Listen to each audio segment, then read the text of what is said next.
I'm Dr. Francis Gross, and over the past 20 years, I've compiled a library of the many faces of death. During the past 20 years, I know that my compulsion to understand death is much greater than just an obsession. My dreams have dictated my mission, but now it is time to witness the final moment, to discover a circle that forever repeats itself. The end of the beginning, or the beginning of the end.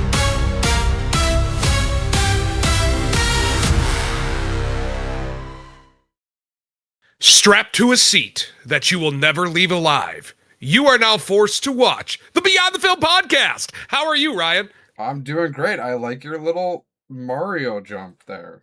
I think that's my new shtick. Even though Plumber invented it like 40 some years ago. I'm not even sure that still exists. Does it? Did it make it in that 10 minutes of footage we had left?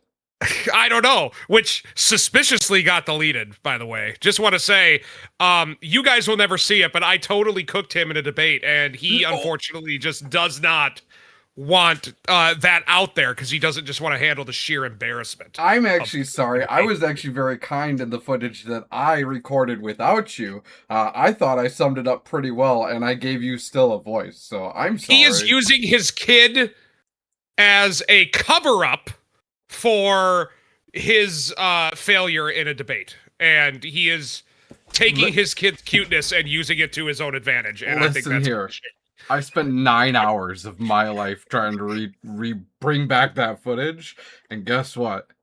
If you bring up that footage one more time, Tyler, you will become the next Faces of Death video. Ooh, sweet. All right. Well, if you haven't figured it out, we are once again talking about the Super Mario movie. No, I'm kidding. We are indeed talking about the remake, reimagining. I don't know exactly what you want to call it. I mean, because okay, either way, we are talking about Faces of Death. A clear allusion. I don't think it's a sequel. It's a clear remake, reimagining of the famous 1978. About that time. I'd actually go as far to call it a reinventation of it. Yeah. I'm curious what like Wikipedia would call it, but like it's a movie where it follows a pretty formulaic cat and mouse plot where a worker for a social media company is trying to bust a serial killer who's trying to recreate scenes from the original film. So the original Faces of Death exists in this universe. It's key to the central plot, but it's not like a sequel to those movies because if you are unaware, the original films are just a collection of like rather disturbing death scenes, kind of loosely interwoven with like this like doctor guy. It's been a long time since I've seen it. Maybe you can elaborate a little bit more. So the original Faces of Death is essentially a very dark, almost documentary style. It's not exactly a horror movie. It was sold on the fact of you're watching a snuff film and these are real videos. Plot twist all these years later, let me tell you, all of them are pretty much fake. There is, I believe, at least one real one, and it's strictly because the camera crew was filming something else on a beach, and they walked up on a person that had drowned. And that is the only real footage in at least the first movie that I'm aware of. Interesting. It is, like Tyler said, essentially a documentary of what happens while you die, what happens after you die, different ways that people have died or do die. Not even humans. I know with this movie, it shows a really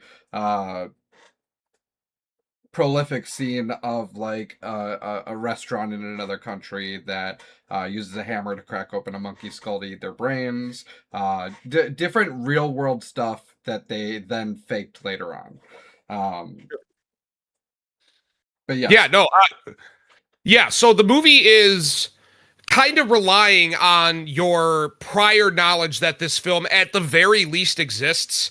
I mean, I pretty much agree with you. Like the film was in many ways a snuff film. I haven't seen it in years. I think you were the one who showed it to me originally. In fact, I went and had lunch with my dad today, and when I mentioned we were going to see this movie, he's like, "Oh man, I even remember that movie." And my dad is not a is not a horror guy at all. And what's funny is the one movie that kind of made him stop loving horror was Blair Witch Project, which I think is a film that's very similarly marketed, like Faces of Death, and Cannibal Holocaust is another one where the whole emphasis of the film is it's marketed as something that's supposed to be real. It's supposed to be a documentary.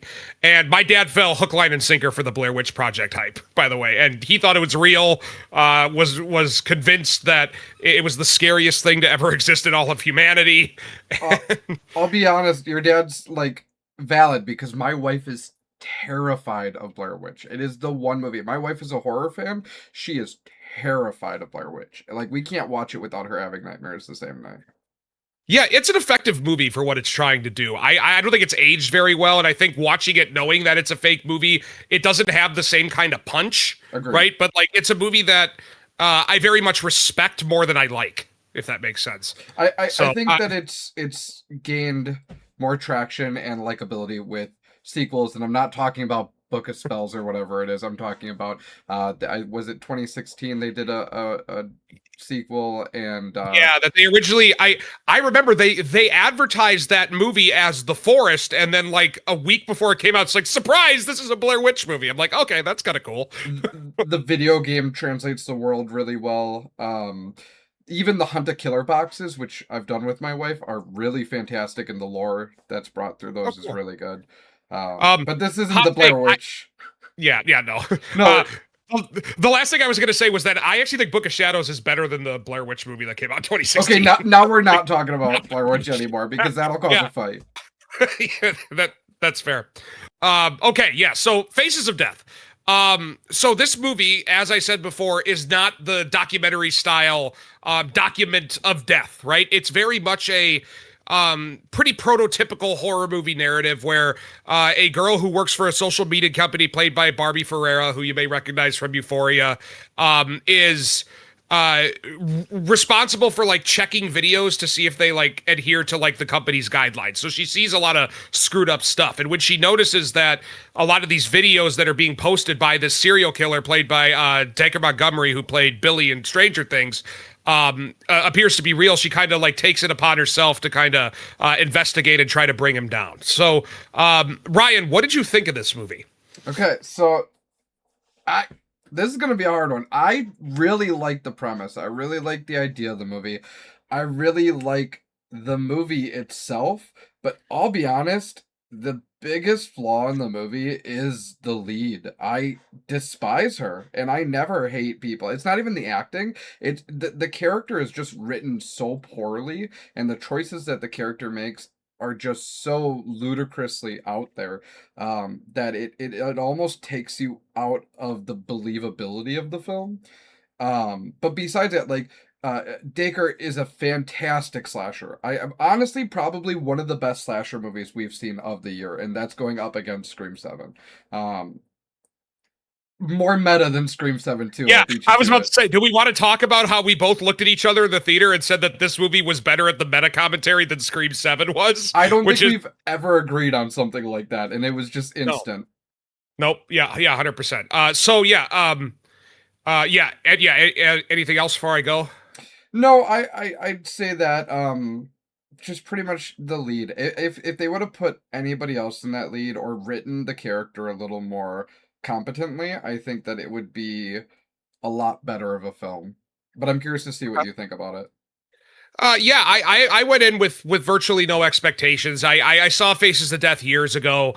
It's one of those movies that I'm never gonna, go back and revisit just because it's basically just exploitation and snuff at its finest. And I think those are good for one viewing and not for many more. So when you said that a Faces of Death movie was coming out, I wasn't super excited for it, but I'm not gonna lie. I went in and I had fun with this movie. I thought it was pretty good. I don't know if I necessarily 100% disagree with you on Barbie Ferreira in this movie. I don't think she's as bad as you're making her out to be, but you do have a point where her character, as how it was written, does have some severe flaws that by the time it gets to the third act, she seems like a pretty central, grounded, she can tell the obvious, and she's a bit of a street smart character for the first, I don't know, 20 to 5 to 30 minutes of this movie. And then like once the movie really kicks off into that second and third act, she just turns into like a bumbling like person who gets killed first in slasher movies. Yeah. And I mean, I don't think it's much of a spoiler. I mean, she's the headline star. She becomes quote unquote like the final girl, and it's kind of hard to call that earned when she eventually gets to that point. Taker Montgomery's great in this movie. Like, I think he's channeling his best, like, Buffalo Bill, or, a movie that came to mind when watching this is a movie called Frozen Ground. Have you ever heard of that movie? No, I haven't. So it's with Nicolas Cage and John Cusack. It's set in Alaska, and Nicolas Cage is like a cop hunting a serial killer, and John Cusack is the killer, and you kind of flip-flop between the perspectives of both of them. The movie's like cat and mouse angle really reminded me of that, and even sort of the disturbing nature of Taker Montgomery's performance like kind of reminded me of that movie as well. But I mean, it's pretty fun. It's gory when it needs to be, although I think it could have been a little gorier for, trying to hold on to the Faces of Death mantle. I mean, the movie follows a lot of the very typical, like horror movie tropes and horror movie plot points. Like, it's probably not the most original film to ever come out. And even at times it feels like it's kind of just, using the Faces of Death name to sell an inferior movie. Like, we've seen that before with like Until Dawn, for example. But I mean, for the most part, I was able to just kind of sit down and kind of enjoy myself. I think for the most part, like, despite it having some problems, like, it's kind of a surprise hit for me. So I agree with you fully. Like, it's a fun movie. They really succeeded in not making a remake of Faces of Death, but taking the name of Faces of Death and turning it into a different story. Because like you said before, the original Faces of Death didn't really have a plot. It wasn't rewatchable. There's like 6 of them or 7 of them, and I truly think I've only seen the first one, maybe the second one. But they are movies that'll put you to sleep. They're honestly, while they're boring movies, they are a rite of passage though for horror fans. I don't know if there's a true horror fan out there that has never heard of the movie or seen it. Even like you said with your dad randomly being like, "Oh, I remember that one." It's memorable. It's a rite of passage. yeah, very much so. And I think I kind of miss that era. Obviously, like, the internet's a great thing. Like, I can basically look up anything at the drop of a hat, but like, there's no mystery anymore. Like I can't be fooled anymore by like a advertising campaign like Faces of Death or Cannibal Holocaust or Blair Witch Project. And it's kind of a shame. Like I kind of wish, I could still be fooled by something like that. But at least if we can't do that in the age of the internet, like, at least we get something that, maybe kind of takes on that lens and criticizes it. I actually think one of the best aspects of this movie is what it has to say about internet culture, about the idea of like content creation in the 21st century, TikTok generations, right? And kind of saying that like you need to play for your audience, and sometimes doing the more disgusting thing will get you the most likes and views, right? It's kind of like that saying, "There's no such thing as bad press," right? And I think it kind of tackles that and criticizes that in kind of a unique way, even though it's a bit ham-fisted at times. Like, they kind of, especially with Taker Montgomery's character, kind of beat you over the head with it with some of his monologues. But yeah, I mean, once again, pleasantly surprised with a movie like this. Like, was not expecting anything like that out of You, Me, and Tuscany, but I also want to bring up the fact that I know that like we went into this knowing that they were most likely going to show the scenes from Face of Death, but I am just so happy to hear the original doctor, Michael Carr, who passed away in 2003. It's so cool that they kept all of his monologuing, talking. The sound producer for the movie actually created a song out of his voice for the end credits that is not like streaming anywhere or anything. And it's just such a cool thing for them to have included and done. But I agree with you that the monologues can get a little much, but it also feels right in the instance.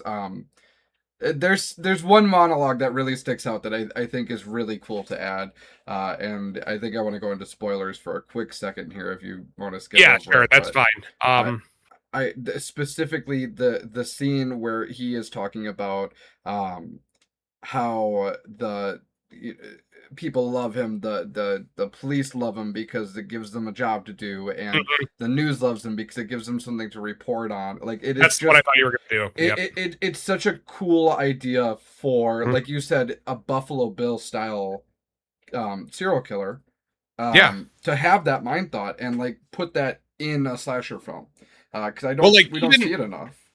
yeah, even like as we were walking out of the movie, I think you meant to say Robert Rodriguez and you said Richard Ramirez. Yeah. And the more I'm thinking about that, I'm like, you know what? It's very Richard Ramirez like, where Yep. like his killings kind of had L.A. all in a tussle, and I think, God, I'm not super familiar with that case, but like I think he kind of fed on all of that like love and energy, and I'm sure it would have been a speech that Richard Ramirez might have given, because I mean it's kind of a dark thing, right?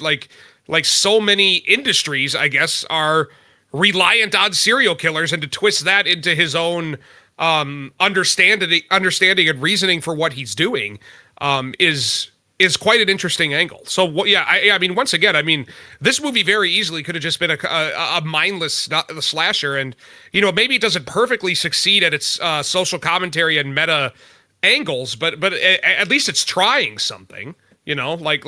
I'm willing to give it more respect for that if it's going to try something and fail rather than just not try at all. Right, I agree with that, and like you said, it tried something new. It tried to make a more genuine, real life kind of serial killer, while also kind of being off the rails a little bit. Like there, a little bit of it is unbelievable still. I mean, yeah, but it's a I mean, horror movie. I mean the fact that I mean, the fact that are we still in spoiler territory? We can be in spoiler, yeah. Okay, so when Barbie Ferreira escapes and then brings the cops back to the house, Oh my and god. somehow is able to like perfectly talk his way out of the cops not coming in that house. Also, why did the girl who was on the ground not rip the tape off of her mouth if she knew that people were at the door? She was Like, so one, she was tied up, and two, that is also extremely realistic because Jeffrey Dahmer did the exact same thing. her He was arms were taped like this, like she could have pulled the tape off. Yeah, Like, true. you know, You're not wrong. you ever seen Glorious Bastards? Yes. So that scene in the very beginning when Hans Landa is at the people's house and he sees Shoshana running away, Mhm. and he attempts to try to shoot her, but he doesn't, and then he gives that little like Shoshana, like Yes. they kind of do something like an allusion to that, where like she escapes into the forest, and he kind of does this like little maniacal scream. It kind of gave me that vibe for sure. Mhm. So yeah, I mean, I think it's like, if you're a horror movie fan, like I don't know if you have anything else to say if you want to get to the wrap up part. No, I'm good to wrap up with you. Yeah. Yeah. I mean, if you're looking for a good horror movie time, I think this is one that is definitely going to be worth your time. I know there's going to be a lot of horror movies coming up. We were just kind of looking through the schedule, and like there's going to be a lot of good stuff coming up, and this is one that I don't think you should kind of like let go by the wayside. I think it's maybe even potentially worth a theatrical visit if you are a horror movie fan, for sure. Obviously, I don't think this is like a horror film that's gonna like transcend genres and bring in a bunch of people that normally wouldn't go to a horror movie. But I think if you're a horror fan, it's definitely worth a theatrical experience. I agree with you fully. I think specifically if you enjoy slasher horror movies, this is probably one of the best slasher horror movies we've seen in a really long time. Yeah. Yeah, agreed. All right. So, what did you think of Faces of Death? Like and subscribe. Are you going to see Faces of Death? Should you see it? Should you check out the originals before going to see this one? Let us know down in the comments below. And don't forget to like, subscribe, share with your friends and family, maybe even by force, because we are slowly but surely continuing to grow. And the more people we can get seeing these videos, the more fun we can continue to have. And maybe, just maybe, Ryan's wife can retire. Maybe. Maybe. And just remember, you never know what's true online. During the past 20 years, I know that my compulsion to understand death was much greater than just an obsession.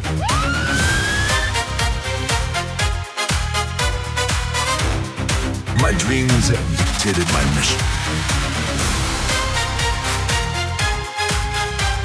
But now it is time to witness the final moment, to discover a circle that forever repeats itself. The end of the beginning, or the beginning of the end.